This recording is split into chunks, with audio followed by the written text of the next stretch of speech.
হরে কৃষ্ণা, রাধে রাধে। সম্মানীয় দর্শক শ্রোতা বন্ধু, বাসন্তী পুজো শুক্লাপক্ষের ষষ্ঠী পশ্চিমবাংলার ঘরে ঘরে মহিলারা অশোক ষষ্ঠী পালন করেন। তিথি অনুসারে এই ব্রত চৈত্র বা বৈশাখ মাসেও হতে পারে। প্রচলিত বিশ্বাস অনুযায়ী অশোক ষষ্ঠী পালন করলে স্বামী স্ত্রীর মধ্যে বিচ্ছেদ হয় না, সন্তান সুখে থাকে, সন্তান সৌভাগ্যশালী হয়, সন্তানের দীর্ঘায়ু হয়। যে কোনো ষষ্ঠীর মতোই অশোক ষষ্ঠীও সন্তানের মঙ্গল কামনাতেই করা হয়ে থাকে।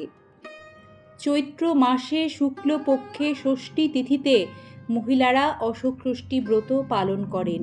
এ বছর অশোক ষষ্ঠী ব্রত কিন্তু বৈশাখ মাসের শুরুতেই পড়েছে। অশোক ফুলের নামে অশোক ষষ্ঠী। দিনটির সঙ্গে ওতপ্রোতভাবে জড়িয়ে আছে চৈত্রে ফোটা অশোক ফুল। 6টি মুখ কড়াই, 6টি অশোক ফুলের কুঁড়ি দই মাখিয়ে খাওয়া হয়। ওই 6টি মুখ কড়াই ও 6টি অশোক ফুলের কুঁড়ি যখন দই মাখিয়ে খাওয়া হয়, খেয়াল রাখতে হয় কোনোভাবেই যাতে জিভে না ঠেকে যায়। ষষ্ঠী পুজোর পর দই বা কাঁঠালি কলার মধ্যে ফুলের কুঁড়িগুলি রেখে দাঁতে না লাগিয়ে গিলে খাওয়া হয়। আর এটাই লোকাচার, এটাই নিয়ম। শাস্ত্রে বিধান এমনই যে কোনো কারণে বা কোনো ব্যক্তিগত সমস্যায় পড়ে যদি সেই ব্রত পালন নাও করা যায়, তবুও যদি নিষ্ঠা ভরে ব্রত কথা শ্রবণ করা যায়, তাহলে সেই ব্রতের অনেকটা ফলই লাভ করা সম্ভব। তবে সেক্ষেত্রে একান্ত নিষ্ঠা এবং ভক্তি অতি গুরুত্বপূর্ণ একটি দিক। কারণ ধর্ম কর্ম যাই করা হোক না কেন, ঈশ্বরে বিশ্বাস থাকা চাই সরল সহজভাবে অন্তর থেকে। শুরু করছি অশোক ষষ্ঠী ব্রতকথা। অশোক ষষ্ঠী প্রবর্তনের উৎস হিসেবে প্রচলিত লোককথাটি বেশ আকর্ষণীয়। কথিত আছে, এক ঋষির আশ্রমে প্রচুর অশোক গাছ ছিল। একদিন তিনি একটি অশোক গাছের তলায় একটি সুন্দরী মেয়েকে ক্রন্দনরত অবস্থায় দেখতে পেলেন। মানে একটি মেয়ে অশোক গাছের নিচে কাঁদছিল। তিনি দয়াপরবশ হয়ে মেয়েটিকে তাঁর আশ্রমে স্থান দিলেন। অশোকতলায় পেয়েছিলেন বলে তিনি মেয়েটির নাম রাখলেন অশোকা।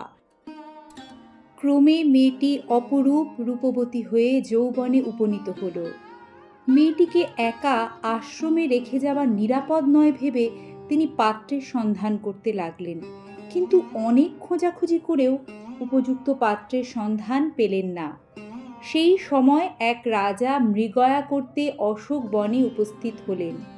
তৃষ্ণার্ত হয়ে রাজা জলের খোঁজে ওই আশ্রমে এসে মেয়েটিকে দেখতে পান। অশোকাকে দেখে তিনি মুগ্ধ হন। অশোকা তাকে জানান যে ঋষি ধ্যান করতে গিয়েছেন, সন্ধ্যার পর ফিরে আসবেন।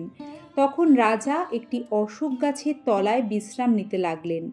সন্ধ্যার পর বেদ পাঠ করতে করতে ঋষি যখন আশ্রমে ফিরছিলেন, তখন রাজা ঋষিকে প্রণাম করে হাত জোর করে বললেন, আপনি দয়া করে আপনার কন্যাটিকে দান করলে আমি তাকে বিয়ে করে রানীর মর্যাদা দিয়ে নিয়ে যেতে পারি। ঋষি মনে মনে খুব খুশি হয়ে অশোকাকে রাজার হাতে সমর্পণ করলেন। অশোকার বিদায়ের সময় মুনি অশোকার হাত ধরে তার আঁচলে কতকগুলো অশোক ফুল ও বীজ দিয়ে বললেন, মা, তুমি এই ফুলগুলো শুকিয়ে রেখো, আর এই বীজগুলো রাস্তার দুধারে ছড়াতে ছড়াতে রাজধানী পর্যন্ত যাবে। রাজার বাড়ি পর্যন্ত এই অশোক বীজগুলো থেকে গাছ জন্মাবে। যদি কোনো দিন তুমি কোনো বিপদে পড়ো, তাহলে ওই গাছের সারি দেখে আশ্রমে আসবে। আর অশোক ষষ্ঠীর দিনে কখনো অন্ন গ্রহণ করবে না। তুমি ষষ্ঠীকে পূজা দিয়ে 6টা অশোক কুঁড়ি, 6টা মুখ কলাই, দই একসঙ্গে মুখে দিয়ে জল খাবে, গিলে খাবে, দাঁতে যেন না লাগে। অশোকা মুনির কথা মতো বীজ ছড়াতে ছড়াতে রাজবাড়ি গেল। এরপর বহু বছর তিনি রাজবাড়িতে সুখে কাটাতে লাগলেন। কালক্রমে অশোকার 6 ছেলে ও 1 মেয়ে হলো। আরও কিছুকাল পরে চৈত্র মাসে অশোক ষষ্ঠীর দিন অশোকা বৌমাদের বললেন, আজ অশোক ষষ্ঠী, আমি আজ অন্ন গ্রহণ করব না। এই কথা শুনে বৌমারা মুখ কড়াই সেদ্ধ করে অশোকাকে খেতে দিলেন।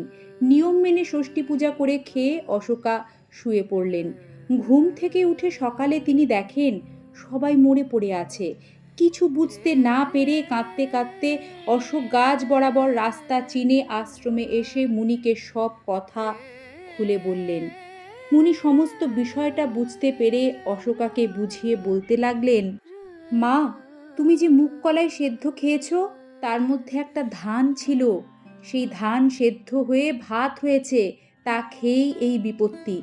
ঠিক আছে, আমি তোমাকে মন্ত্রপুত জল দিচ্ছি, তুমি বাড়ি গিয়ে জল ছিটিয়ে দিলে সবাই আবার বেঁচে উঠবে। অশোকা বাড়ি ফিরে এসে মুনির কথা মতো জল ছিটিয়ে দিতেই সবাই উঠে বসে সমস্ত বৃত্তান্ত শুনে আশ্চর্য হয়ে গেলেন। ধীরে ধীরে সমস্ত রাজ্যে এই কাহিনী ছড়িয়ে পড়ল। মা ষষ্ঠীর মহিমা শুনে সবাই অশোক ষষ্ঠী পালন করতে শুরু করল। রাজাও সমস্ত রাজ্যে এই ব্রত পালন করতে আদেশ দিলেন। রাজ্য জুড়ে অশোক ষষ্ঠী পুজোর প্রচার হলো। অশোক ষষ্ঠী ব্রতের ফল। এই ব্রত নিষ্ঠা ভরে পালন করলে মা ষষ্ঠীর আশীর্বাদে সন্তান দীর্ঘজীবী হয়, সন্তান নিরোগ এবং সুস্থ থাকে সারাটা বছর। সকলে ভালো থাকবেন, ঈশ্বরের কৃপায় ইতিবাচক ভাবনায় সকলের জীবন সাফল্যমণ্ডিত হয়ে উঠুক। হরে কৃষ্ণা। আজ অনুমতি দিন।